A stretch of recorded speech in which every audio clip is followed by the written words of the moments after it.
በጥቃቅን ነገር አትጥገቡ። በቃኝ አይ በቃ አትበሉ። ኖ አይ ልክ አይደለም። ትንሽ ነገር ስቀምስ ዓለምን የጨረስኩ ከመሰለኝ ምንም አልቀመስኩ። እግዚአብሔርን ጠጋ ብሎ ያየ ሰው እኮ በጣም ነው የሚጠጋው። ምንም ያላየ ነው ምን አለና የሚለው። አይ እግዚአብሔር ከጨከነብህ ይፈልጋል ማለት ነው። እግዚአብሔር ለኤርምያስ ቁጭ ብሎ ሸክላ ሰሪውን እያየው ድምፅ ነሰጥ። ታዲያ እኔ በእናንተ ላይ እንዲህ መስራት አይቻለኝም እንዴ? ተዘጋጁ ለመፍረስ ለመሰራት፣ የኛ የሆነውን ነገር ለመጣል፣ የእግዚአብሔር የሆነውን ነገር ለመያዝ፣ በመንፈሱ ለመሞላት።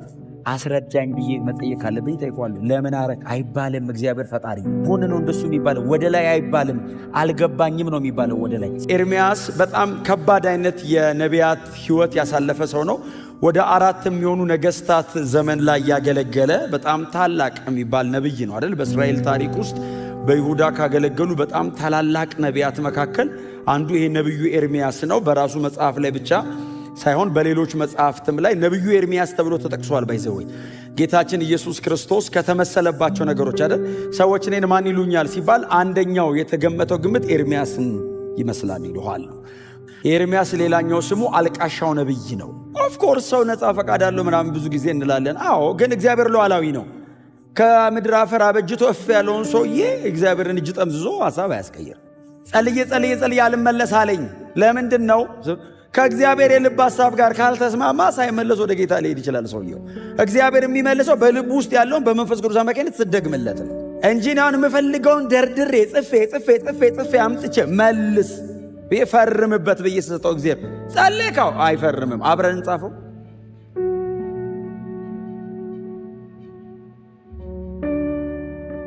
እስቲ ናት የቆጭ በል ይላል። ይሄን እናስተካክለው አብረን ይላል። አስተካክሎ በዘላለማዊ እቅዱና አሁን ደግሞ ከረንቲ ሊያረግ በሚፈልገው ፕሮግራሙ አስተካክሎ ይመልስልሃል። ለዛ ከሆነ ጸሎት መንፈስ በማይነገር መቃተትኛ ውስጥ የሚማልደው ነው። ምን ማለት ነው? መንፈስ የእግዚአብሔርን ጥልቅ ነገር ያውቃል። ስለዚህ አሁን ተንበርክከ በመንፈስ መጸለይ ምንድነው ጥቅሙ? በእግዚአብሔር ጥልቅ ነገር ውስጥ ያለውን አምጥቶ ይነግራል። በእግዚአብሔር ልብ ያለውን ስደግምለት እግዚአብሔር ያደርገዋል። መለሰልኝ የምትለው እግዚአብሔር የሚፈልገውን ለምነው ሰጥቶ ነው። ኤርምያስ መጽሐፍ ላይ የምታዩት ይህንን ነው። እግዚአብሔር በጣም ሉዓላዊ አምላክ ነው። ቀጥሎስ ኤርምያስ እግዚአብሔር ብሎት እምቢ ማለት አይችልም።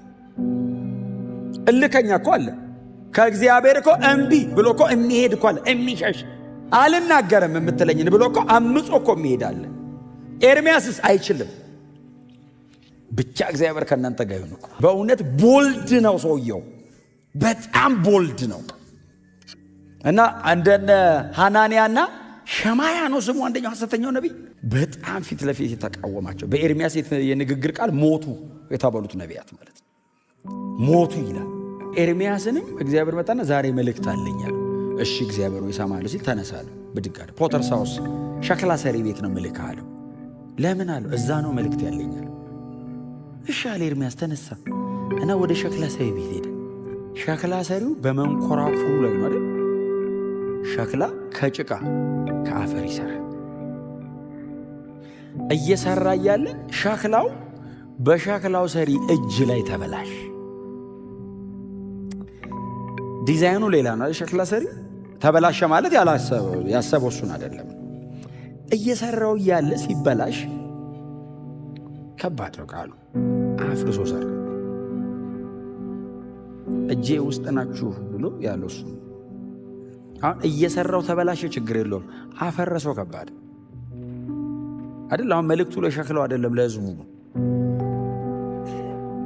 እና እየሰራው እያለ እጁ ላይ ሲበላሽ ሸክላ ሰሪውም ከመንኮራኩሩ ላይ ጭቃውን አንስቶ እንደገና ጨፈለቅ አቦካውና እንደሚወደው አድርጎ ሰራው። ኤርምያስ ቁጭ ብሎ ያየዋል የሚሰራው። እኔ ሸክላ ሰሪው ሁሌ ይበላሽበት አላውቅም። የዛን ቀን ለምልክት ተብሎ ተበላሽቶበት እንደሆነም አላውቅም። እግዚአብሔር ለኤርምያስ ቁጭ ብሎ ሸክላ ሰሪውን እያየው ድምፅ ነሰጥ። ኤርምያስ አለ ሸክላ ሰሪ ቤት ቁጭ ብሎ እኮ ነው። አቤት እግዚአብሔር፣ ሸክላው በሸክላ ሰሪው እጅ እንዳለ ሕዝቤ በእኔ እጅ ውስጥ አለ። እጄ ላይ አለ አይደል? እጅ ውስጥ ናት። ሸክላው ፈቃድ የለውም። ሸክላው ሸክላ ሰሪውን ለምን እንዲህ አረከኝ ብሎ አይጠይቀው። ኤርምያስ እያየ እያለ ሸክላው ሲበላሽ ሰሪው ሲጨፈልቀው ሸክላው ለምን ጨፈለከኝ አይለው። ታዲያ እኔ በእናንተ ላይ እንዲህ መስራት አይቻለኝም እንዴ? እንደፈለግኩ አድርጌ ልሰራ ስል ለምን እንዴት ትሉኛላችሁ? እየሰራዋችሁ እያለ እኔ እንደምፈልገው ካልሆናችሁ እተዋችኋለሁ አይደለም ያለው እግዚአብሔር። አፍርሼ እሰራችኋለሁ። ሸክላ ሰሪው የተበላሸውን ጭቃ ጥሎ ሌላ መጣ አይደለም የሚለው፣ ራሱኑ አፍርሶ ሰራው። እጥላችኋለሁ አይደለም ያለው እግዚአብሔር። እና ሪስቶር እንደገና ቀይሬ ራሱኑ ጨፈላልቄ ያንኑ ሸክላ አስተካክዬ በምፈልገው አይነት ሞልድ እሰራዋለሁ። የኔ እጅ ውስጥ ናችሁ፣ እናንተ ሸክላው ናችሁ። አንደኛ ፈቃድ የላችሁም ነው።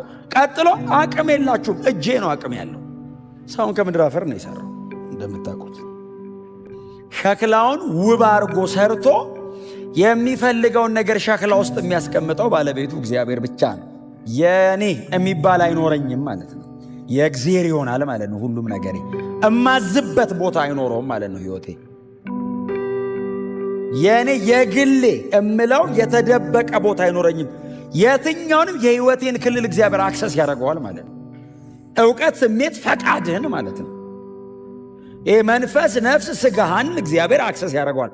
ሲጨፈልቅ መርጦ አይጨፈልቅም፣ በሙሉ ነው የሚጨፍ ዲሞሊሽ እና ሸክላ ነን። ውድ ያረገን ያደረብን ነው። ይሄንን በጣም ማመን አለባችሁ። ውድ ያረገን በጣም ቫልዩ እንዲኖረን ያደረገው እግዚአብሔር እኛ ውስጥ ያስቀመጠው ነው። የከበረው መዝገብ እንዲወጣ ሸክላው በተወሰነ መንገድ ጊዜ እየጠበቀ መሸረፍ አለበት አይደል? የከበረው መዝገብ ሸክላው እንደተከደነ እኮ መዝገቡ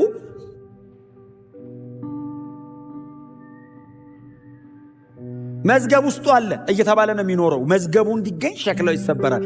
ስለዚህ ነው እንገፋለን እንጂ አንወድቅም ይላል። ለምን ይሰባብሩናል ነው ዙሪያችንን። ለምን መዝገቡ እንዲወጣ። በእኛ መገፋት የእሱ መልክ ይታያል። እኛ ሞቱን ተሸክመን እናንተ ሕይወቱን ተሸክማችሁ ትዞራላችሁ የሚለው እኮ ሸክላውን እየሰባበረ የከበረውን መዝገብ ለሰው ሁሉ ያድለዋል ነው። ቻሌንጅ በምንም አይነት መንገድ አያገኛችሁ። ቻሌንጅ ግን በአንድ በኩል የእግዚአብሔርን አቅም በእናንተ ማሳያ ነው። መድከም የሚወደድ ባይሆንም ወደ ኃይል ፍጽምና የሚያመጣ ከሆነ ግን የወደደውን በሕይወታችን ይስራ። በእውነት የምንፈልገውን አድርጎ እኛ ፈገግ ብለን እሱ ከሚያዝን ትንሽ ጊዜ ቢያመንም እሱ ከከበረበት ለዘላቂው ደስታ የሚሆነን እሱ ነው። እኛ የዘላለም አይደል ሕይወታችን? ነገ አይደለም እኔ የሚታየኝ፣ ከነገ ወዲያም አይደለም የሚታየኝ። ኢተርናል ነው አይደል? ዘላለማዊ ነው ይሄ ሕይወት። ስለዚህ በጣም ጥቂት ሊያስታግሰን የሚችል መንገድ ቢኖረውም ግን በጣም ረጅም ዘመን ክብር አለው። የፈረሱበት ቀላል አይደለም። ከተሰሩ በኋላ ነው ውበታቸው የመጣው። በእውነት ነው የምላችሁ። እንደ ተዘበራረቅን ዕድሜያችን ከሚያልቅ ትንሽ ታግሰን የእርሱ ውበት በእኛ ታይቶ ብንጨርስ። አሁን እግዚአብሔር ያለው ታግላችሁ አይደለም ያለው፣ እኔ እጅ ላይ እና ፈቃደኛ ስትሆን አፈርሰዋል። ከዛስ እንደምፈልገው ዲዛይኑን ይወስድ ነው። እንዲህ አርገ ስራኝ አትበለኝ፣ እንደምፈልገው አርጌ ልስራ። የሚያባብለን በጣም እንዳንጮህ ነው እንጂ መስራቱ አይቀርም፣ ግን ያባብለናል። ግድ የለህም የዘላለም ክብር አለ ይላል። እሺ ስል ነካ ያደርገዋል። በምድር ያለው ሲቃይ ብሎ ጻፈ ጳውሎስ እኮ ሲሉ በሰማይ ሊገለጥ ካለው ክብር ጋር የመሬቱ ሲሉ አይ ሲቃይ እዚያ ሲቃይ እውነቱ ሲቃይ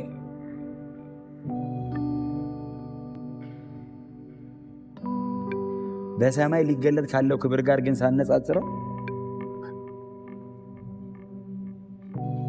ሸክላ ሰሪው ሸክላውን እንደሚሰራው እግዚአብሔር በእኛ ሕይወት ላይ የወደደውን በዚህ የሸክላ ዕቃ ውስጥ የተቀመጠ በጣም የከበረ መዝገብ አለ። ይሄንን መዝገብ አያሌ ሕዝብ ሊያየው፣ አያሌ ሕዝብ ሊያነበው፣ አያሌ ሕዝብ ሊሰማው ይገባል። ይህንን የከበረ መዝገብ ይዘን እንዳንሞት ወዳጆች፣ ይመንዘር፣ ይውጣ። እውነቴን ነው የምላችሁ፣ ይውጣ። እግዚአብሔር በእኔና በእናንተ ሕይወት ላይ ማድረግ የፈለገውን ያንን ያለ መከልከል ያድርግ። በጣም በጥቃቅን ነገር አትጥገቡ። በቃኝ አይ በቃ አትበሉ። ኖ አይ ልክ አይደለም። ትንሽ ነገር ስቀምስ ዓለምን የጨረስኩ ከመሰለኝ ምንም አልቀመስኩ። እግዚአብሔርን ጠጋ ብሎ ያየ ሰው እኮ በጣም ነው የሚጠጋው። ምንም ያላየ ነው ምን አለና የሚለው። ስለዚህ በደንብ እንጠጋው፣ የበለጠ ይስራ። በእውነት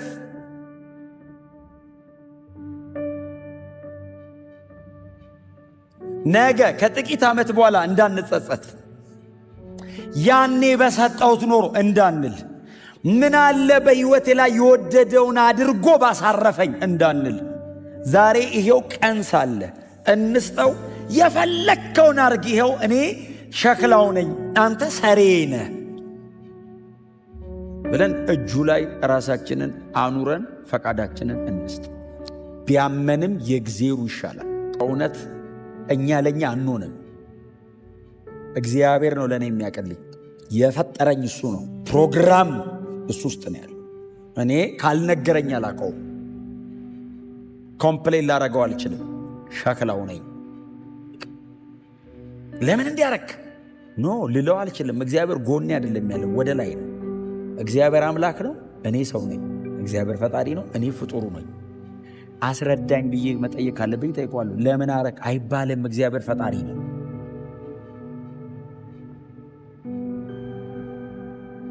ወደ ጎን ነው እንደሱ የሚባለው፣ ወደ ላይ አይባልም። አልገባኝም ነው የሚባለው። ወደ ላይ ሲያፈርስ አልገባኝ፣ እባክህ ንገረኝ፣ ይነግርሃል። ዲዛይኔ ሌላ ነው ይላል። ስለዚህ እናንተ ደግሞ በክርስቶስ ኢየሱስ ተመርጣችሁ በዚህ ዘመን እግዚአብሔር ፈቃዱ ሊያደርግባችሁ የጠራችሁ ሰዎች ናቸው። ስለዚህ ኦልሬዲ የእግዚአብሔር መሳሪያ እናንተ አጠገባለ እና የሚፈልገውን ለማድረግ እግዚአብሔር ደጅ ሄዶ የሆነ ሰው አይፈልግም። አንተ ነህ መጀመሪያ ቅርቡ ያለው፣ አንተ ላይ ነው የሚያርፈው እጁ። እግዚአብሔር ለዓለም ማሳየት የሚፈልገውን በልጁ በኩል ያመጣውን መልክ አንተ ላይ ነው የሚያደርገው። ይሄው የልጄ መልክ ይላል። ልጁን ደጋግሞ ምድር ላይ ልኮ አይገልማ፣ በአንተ በኩል ልጁን ያሳያል። ጴጥሮስና ኢየሱስ የኖሩትን ኑሮ ውስጥ እዩት። እንደ ጴጥሮስ የሚስት አለ? እንደ ጴጥሮስ የሚደክም፣ እንደ ጴጥሮስ የሚያበላሽ? እንዴ ኢየሱስን እኮ ታውቃለህ፣ ከዘላለም ማዳኑ እኮ ሊያጎሎ ፈልጓል። እንደዚህ የሳተ ሰው የለም። ጴጥሮስን ጌታ ኢየሱስ እንደዚህ እየገነጣጠለው ነው ሰው ያደረገው። ይሄ እኮ መፍረስ አይደለም፣ ግን ጥልጥል ሂድ አንተ ሰይጣን ከኢየሱስ አፍ ሲወጣ ሰው ትሆናለህ እንዴ? ከዛ በኋላ አየህ ድቅቅ ሰበረው ስትል ሰይጣኑን አባሮ ሰውየውን ሐዋርያ ያደረገው። የመሞት ያክል ነው ያደረገው። ሁሉንም ነው እኮ ጌታ ኢየሱስ አያልፋቸው። ለምንድን ነው የሚያፈርሳቸው? ሐዋርያ ሥራ በእነሱ ነው የሚቀጥለው። የሚቀጥለውን 30 ዓመት በትክክለኛ ስታንዳርድ እንዲኖሩ 3 ዓመቷን ግዴታ መሰራት አለባቸው። እዚህ ጋር ከራራላቸው የሚቀጥለው ዘመን የነሱ አይደለም። እዚህ ጋር ጨክኖ ካፈራረሳቸው የሚቀጥለውን ዘመን ለእነሱ ነው። ሰጥቷቸው እኮ ሄደ ባይዘው ምን ያደረጉት ይሆን ብሎ እኮ አልቆየም። እንኩ አላቸው። ምን ወንጌል? የትኛውን? ከእኔ ይኸው የእኔን ወንጌል ምን እናድርግ? ከፀሐይ መውጫ እስከ መጥለቂያ ሰበኩት። ሰጥቷቸው ሄደ። ያን ያክል ትረስት ያደረጋቸው 3 ዓመቷን በምን አይነት መንገድ አብረውት እንዳሳለፉ ስለሚያውቅ ነው። አይ እግዚአብሔር ከጨከነብህ ይፈልጋል ማለት ነው። ገንጠል ነገር ካደረገ አለብህ ፕሮግራም ማለት ነው።